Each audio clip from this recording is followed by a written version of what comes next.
Hi, my name is Abigail Burrell, and my strategy pitch is on teacher retention, how to keep teachers in the classroom. So what is teacher retention? Today I'm going to address all administrators and school staff. Each person in the school plays an important role, and we see teachers leaving at an alarming rate. A lot of teachers come in not prepared for the field. Their education programs did not help them. And administrators often struggle to find teachers to fill these open positions, and when they do find people, these new teams don't always work together.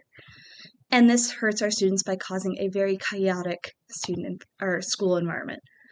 The most effective strategy that I found through my research was beefing up and helping out these teacher preparation programs. These are the future of our field.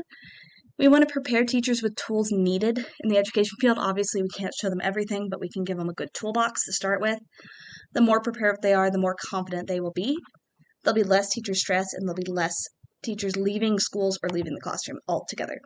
This is a good diagram right here, the cycle. So you start with potential teachers. There's a lot of impacts that go into it. Your preparation programs are the big chunk. Phase 2 talks about policy, classroom management, school politics, stress, all that. And then that goes into the first 5 years of teaching. If they're unprepared from phase 2, they're going to struggle. If they don't have a mentor, they're going to also struggle.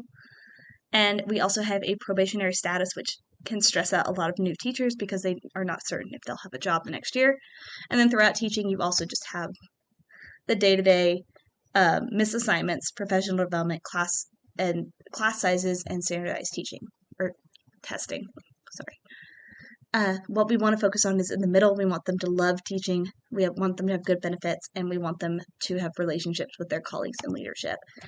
And that goes into the challenges of resources that we need. It is expensive to vet all these college education programs. It can take years to complete, and having mentor teachers is very necessary for all teachers.